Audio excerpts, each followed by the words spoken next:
Baik, kita mulai. Assalamualaikum warahmatullahi wabarakatuh. Selamat siang. Salam sejahtera bagi kita semua. Sampurasun. Apa kabar teman-teman? Baik. Alhamdulillah. Hari ini kita berjumpa kembali di podcastnya Generasi Jabes. Yang kedua ya? Yang kedua ya.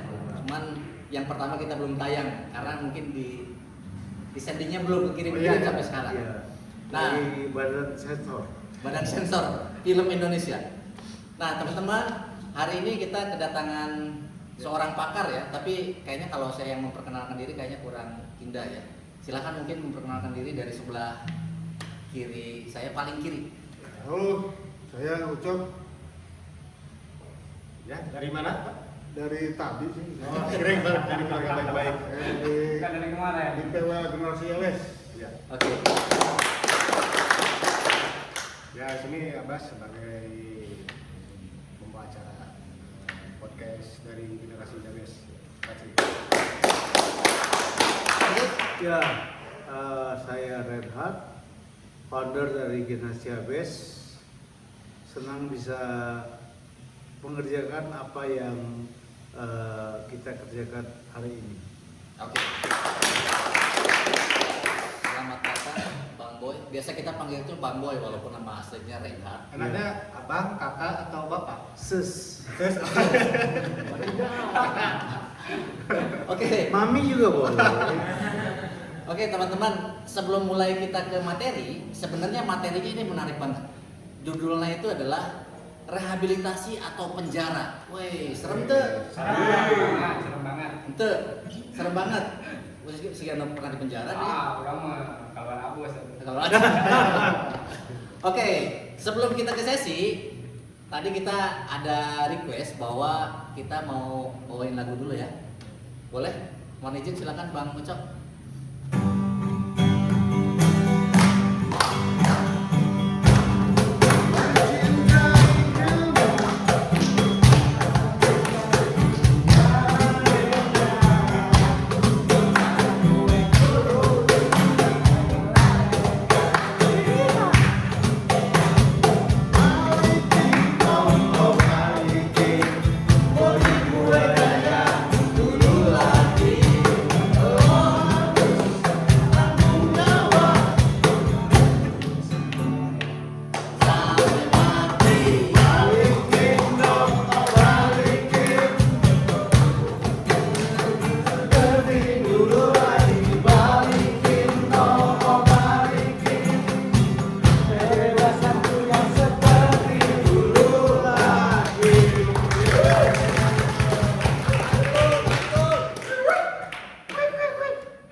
Semangatnya poinnya. Semangat banget. Mungkin dapat hidayah.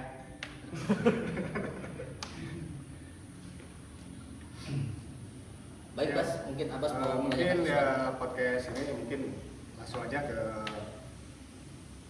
pertanyaan yang pertama. Mungkin dari podcast ini buat Bapak atau Bang Boy ya.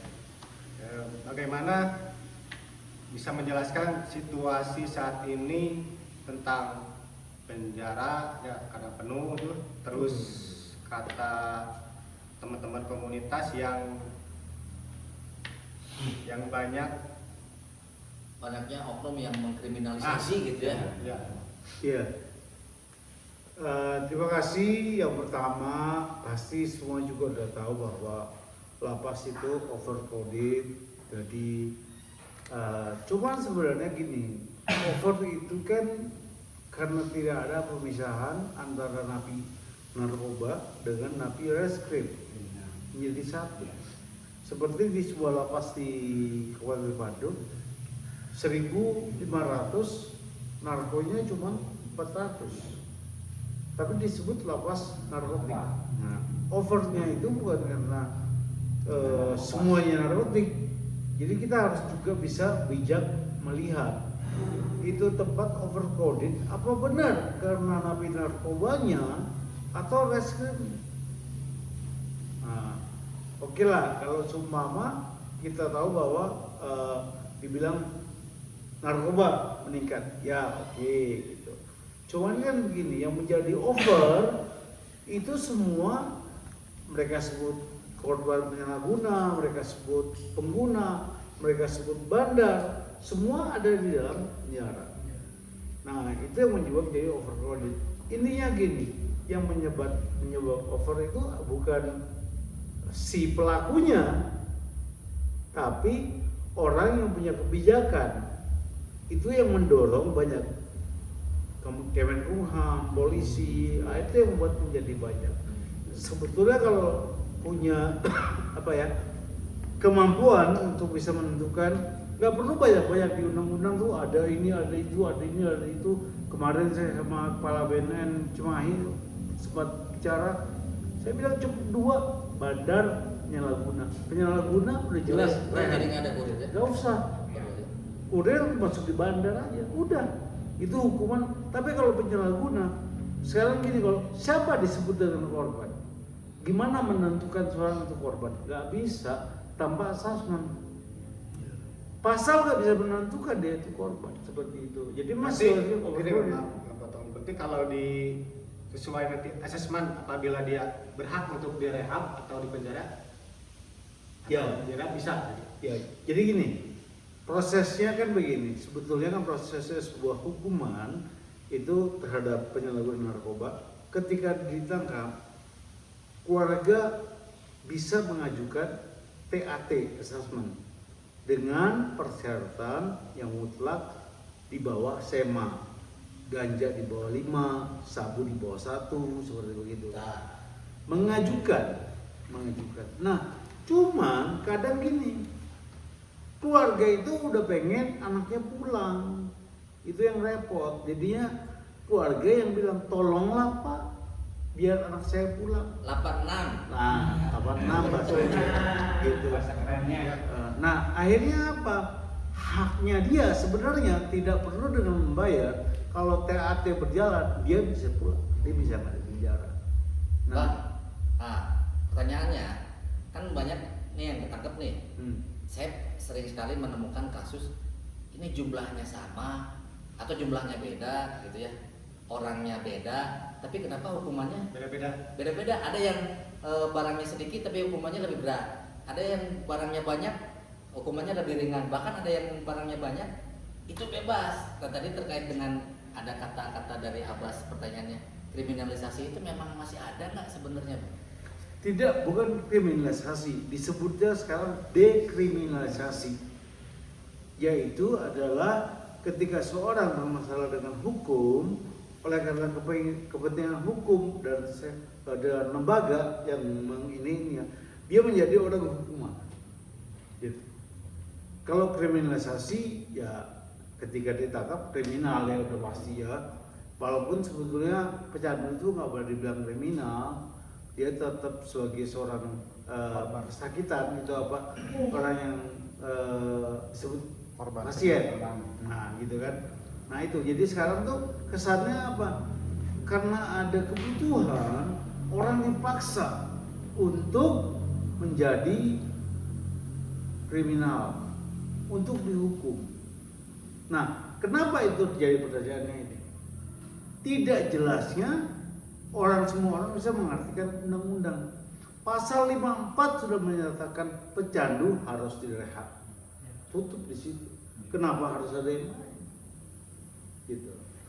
Kalau undang-undang narkotika di situ digabungkan masalah pecandu, masalah bandar, ribet. Sampai kapanpun ini nggak bisa ada semuanya.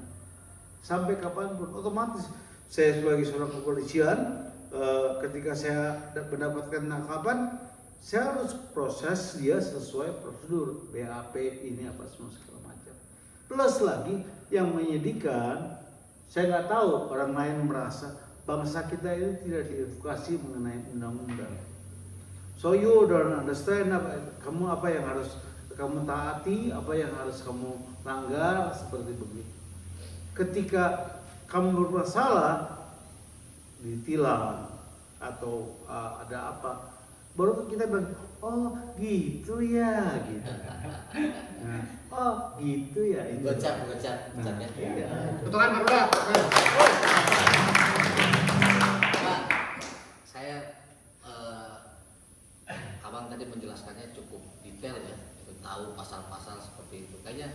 Abang juga perlu memperkenalkan diri sebenarnya. Abang itu sebenarnya sebagai apa sih kok sampai tahu seperti itu? Atau abang secara personal juga mungkin perlu lah ya. Iya. Kita juga pengen tahu memperkenalkan diri abang. Terus sudah berapa lama dalam bidang ini Mas itu? Ya, biar semua orang tahu saya adalah Gatot Kaca. Yeay.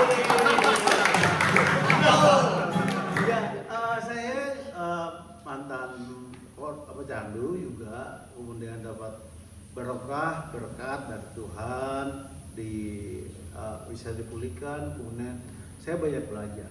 Saya orang yang suka, ketika saya dipulihkan, saya suka belajar gitu. Karena saya percaya bahwa walaupun dibilang bahwa itu penyakit otak yang mengganggu otak kita, tapi masalah kepintaran itu depending sama kita mau melatih kita berpikir atau enggak. Saya konselor adiksi juga, jadi saya suka apa yang menyangkut dengan narkoba itu saya belajar. Kemarin saya jadi bagian dari reformasi undang-undang seperti begitu. Kemudian sekarang kita ada di bersama Kajari, setelah sama Kemenkumham juga sama Kemensos, jadi banyak. Jadi memang saya itu orang yang saya cuma simpel gitu. Saya mau bilang sama teman-teman yang pecandu itu bahwa hidup kita nggak berakhir di situ gitu. Karena gini, oke, kita boleh slip dengan kesalahan pakai narkoba, tapi tujuan yang mulia yang Tuhan sudah tetapkan dari kita ada, itu nggak akan dikasih ke orang lain, itu tetap milik kita seperti itu. Jadi saya cuma orang yang suka belajar aja untuk bagaimana berbagi sesuatu yang apa yang saya diberikan untuk orang lain, itu aja. Oke. Mungkin ke pertanyaan selanjutnya, kalau pasti Bang Boy sendiri punya visi misi buat kedepannya, buat apa, buat ya tentang rehabilitasi, tentang penggunaan nafja. Nah, jadi apa yang Bang Boy mau lakukan buat kedepannya? Ya saya cuman berharap begini, kita semua termasuk teman-teman yang ikut acara ini, yang nonton secara live kami di FB, dan nanti kita punya konsep perjuangan yang sama, bahwa pecandu harus diselamatkan, harus Karena hari esok masih ada. Karena gini, Thailand itu gila. Mereka kan udah legalis ganja, bukan medis loh. Iya. Bukan medis. Indonesia mau medis gitu. Mereka bukan medis. Karena apa? Bertahun-tahun mereka belajar edukasi warganya mengenai ganja ini. Berapa nanti yang boleh bebas memakai itu, semua mereka rancang. Dan kebetulan mungkin kesadaran mereka lebih bagus dari kita, gitu ya. Tapi yang menjadi masalah sekarang ada permintaan baru. Semua napi yang terlibat ganja harus keluar, katanya seperti itu. Kan ngeri gitu. Seperti itu. Artinya memang banyak kesalahan yang harus diperbaiki di negara ini. Negara ini memang sudah ada pecandu dari beberapa tahun yang lalu, tapi bagaimana menangani pecandu itu belum ada yang tepat. Jadi mimpi saya cuma satu, sepakat semua stakeholder, cuma ada dua, bandar, terdalamnya ada kurir, ada apa semua segala macam yang menghasilkan, dia tidak memakai tapi menjadikan narkoba itu penghasilan untuk ekonomi layak. Yang kedua, pemakai harus direhab, tidak perlu di BAP.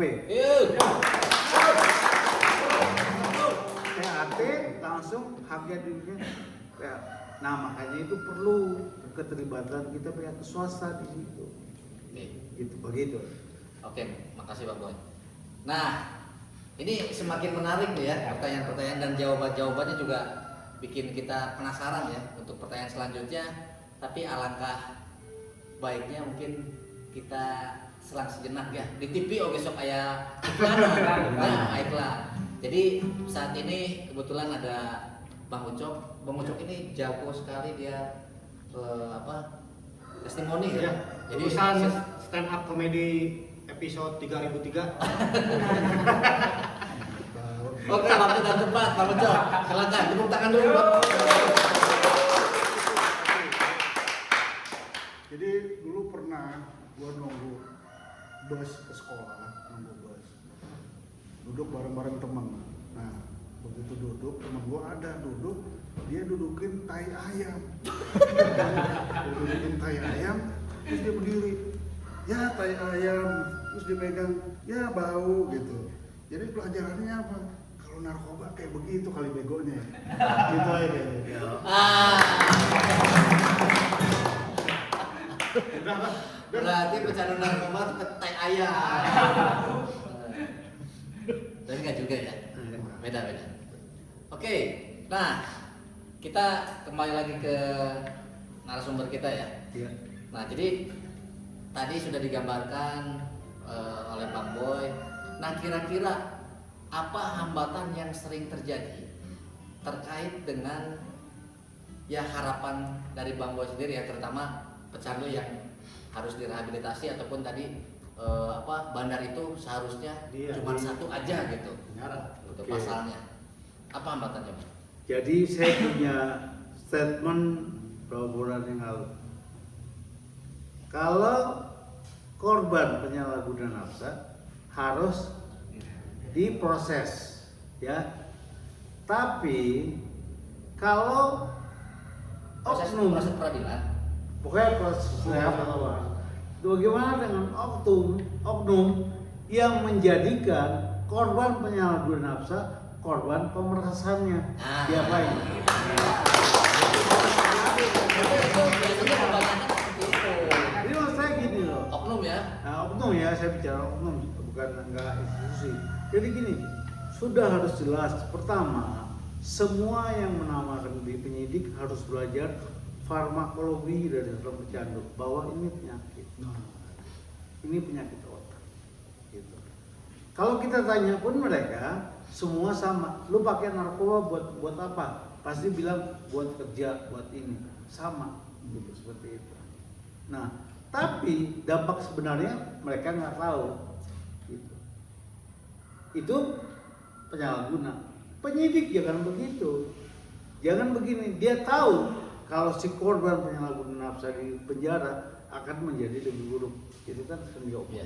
Iya. Tapi tetap mendorong ke situ. Itu kan aneh. Jadi makanya saya bilang bukan salah orangnya di penjara jadi penuh. Orang yang memutuskan dia menjadi penjara. Jadi saya simpel aja.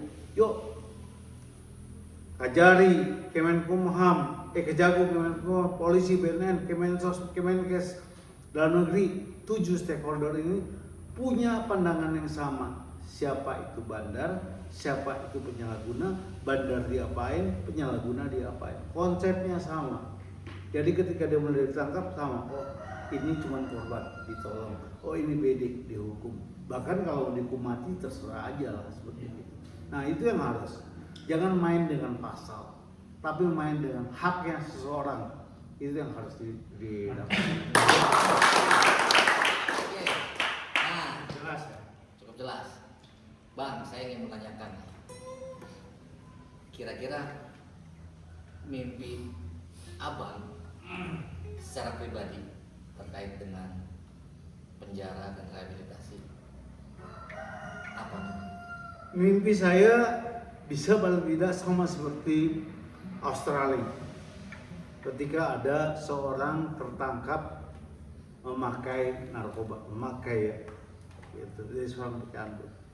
Itu langsung polisi koordinasi dengan rehab terdekat untuk direhab dan dibiayai oleh negara. Seperti apa yang kita mulai lakukan di Cimaung. Seperti itu. Bukan rehab yang masuk di polisi masuk rehab tertentu, bukan? Bukan. Rehab swasta terdekat. Gitu. Itu juga pernah kalau nggak salah saya baca TR-nya Kapolri seperti itu. Tidak boleh di JAP, langsung direhab bekerja sama dengan rehab swasta terdekat. Pasti yang udah dilihat keamanannya ininya ini semua layak ya. Karena gini, selama kita masih melihat saya kita semua kalau melihat teman pemakai apa ya, kasihan tuh ya nggak, ya pengen ngajak direhab, kasihan. Tapi kalau penyidik lihatnya apa, Kalian yang bilang ya, bukan saya ya. Kurang tarik naon? Nah itu, jadi harus disamain. Pengen Indonesia itu semua sama, bahwa ini adalah masalah sosial dan kesehatan. Seperti itu. Oke. Pertanyaan terakhir bang, pertanyaan terakhir. Kira-kira buat teman-teman yang di luar sana, mereka yang sedang menderita, masih menggunakan narkotika, masih suka ya bahasanya masih ditangkap-tangkepin gitu, terus keluar pakai lagi, bermasalah lagi. Apa pesan buat mereka bang? Yang pertama, teman-teman, saya tahu sekali karena saya juga mantan pemakai, melepaskan diri dari namanya adiksi itu nggak gampang. Nggak gampang. Sekalipun kamu udah kehilangan banyak, pasti sulit juga untuk melepaskan. Nah, saya juga bilang begini, ada generasi Yabes Indonesia, ada Posma, ada Yudi Wayudi, ada Maes, ada Asep, ada Boyan, ada Prian, ada Abbas, ada Dadun, ada banyak teman-teman konselor yang bisa menolong kalian. Gimana menolongnya? Datanglah ke tempat kami, jadilah klien untuk penyelidikan kami, untuk rawat jalan, tidak harus rawat inap seperti begitu. Agar apa? Paling enggak kami bisa memberitahukan kepada teman-teman dampak dari pemakaian itu seperti apa, dan bisa mungkin menolong, atau bukan menolong ya, Tuhan yang menolong buat kami, mendampingi teman-teman dalam proses tapering down, mengurangi pemakaian sehingga akhirnya nanti pulih benar-benar. Generasi Yabes hadir untuk bisa bersama-sama dengan teman-teman menuju sebuah pemulihan, karena hari esok pasti ada. Baik Bang Boy, terima kasih. Thank you. Saya cukup senang sekali hari ini. Sebenarnya dari tadi pagi saya sudah bareng-bareng sama Bang Boy ya. Saya tadi pagi itu udah meeting di Pemkab ya. Jadwal padat. Jadwal padat. Berikut biasa weh jam ngaret gitu kan. Acara jam 8 karek mulai jam 10 gitu. Tengaret di Sunda. Tengaret itu sudah aja kasih. Tapi ya bersyukurlah saya berada di sebuah circle yang aman. Saya juga sama seorang pecandu. Tapi ketika yang namanya hidup itu selalu ada masalah. Pasti nggak mungkin nggak. Tapi kita tahu di mana kita di saat kita punya masalah, kita harus lari kemana. Ya. Jangan sekali-sekali lari dari masalah menggunakan narkotika. Tapi hadapi masalah tanpa narkoba. Itu. Ya. Oke. Untuk terakhir, sesi terakhir itu adalah lagu terakhir dari kita. Kami persembahkan berjudul dari berjudul Rumah kita. dari God bless. God Bless. Silakan Bang Ucap. Rock on. Bareng ya. Mari kita nyanyi bareng-bareng ya. Lebih baik.